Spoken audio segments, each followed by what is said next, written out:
ආයිබෝවන් සුබ සන්ධ්‍යාවක්.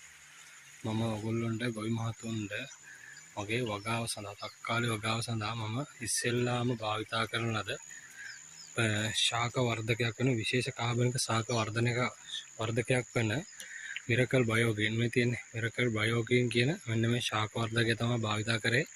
මම මේ මිරකල් බයෝග්‍රීන් කියන ශාක වර්ධකය ඉස්සෙල්ලාම භාවිතා කරන්න හොයාගත්තේ Facebook එක කරා. ඒ සරා සම්බන්ධ වෙලා මම මගේ තක්කාලි වගාව සඳහා මුලින්ම මේ මිරකල් බයෝග්‍රීන් කියන ශාක වර්ධකය භාවිතා කරවුවා. හැබැයි මේ ශාක වර්ධකය භාවිතා කිරීම පස්සේ මම දන්නේ මගේ ශාක ඔයාලට පේන විදිහට ප්‍රබෝධවත්ම නිල්වන් පෑයෙන් දැන් ආකර්ෂණීය ලෙස හොඳ වගාවක් විදියට දිස් වෙනවා. මම දන්නේ මම අක්කරයක විතර වගාවක් සඳහා වගා කරලා තියෙනවා. ඔයාලට පොඩි ප්‍රමාණයක දාන්නේ මම දන්නේ ඔයාලට බලා ගන්න පුළුවන්.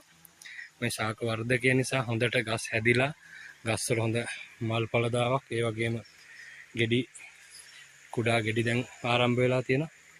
මම ඔයගොල්ලන්ට කියන්නේ ගොවි මහතුන් විදියට මේ තක්කාලි වගාව සඳහා වෙනත් වගාවන් සඳහා හොඳම ශාක වර්ධකයක් තමයි මිරකල් බයෝග්‍රීන් කියන්නේ. මම වගා කරන්න කලින් අනිත් මගේ බිල්ලායේ ඉතුරු කට්ටිය ගොඩාක් කට්ටිය තක්කාලි වගාව ආරම්භ කරා. මම ඒ කට්ටියට ඒ ගොවි මහතුන්ට වඩා සති දෙකක තුනකට විතර පසු කාලෙන තමයි තක්කාලි වගාව ආරම්භ කරේ. නමුත් එම තක්කාලි වගාවට වඩා මගේ තක්කාලි වගාව මේ වෙනකොට මම දැන් තක්කාලි වගාවේ දෙවෙනි බැම්මත් ගස් සඳහා යොදනවා.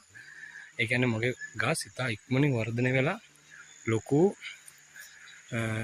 වෙනසක් අනිත් ගොවි මහතුන්ගේ වගාවන්ට වඩා ලොකු වෙනසක් මගේ තක්කාලි වගාව සඳහා පෙන්වනවා. ඒකට හේතුව තමයි මේ මිරකල් බයෝග්‍රීන් කියන ශාක වර්ධකේ. මං ඉතින් අපගේ අනිකුත් ගොවි මහතුන්ට ඉතා හොඳ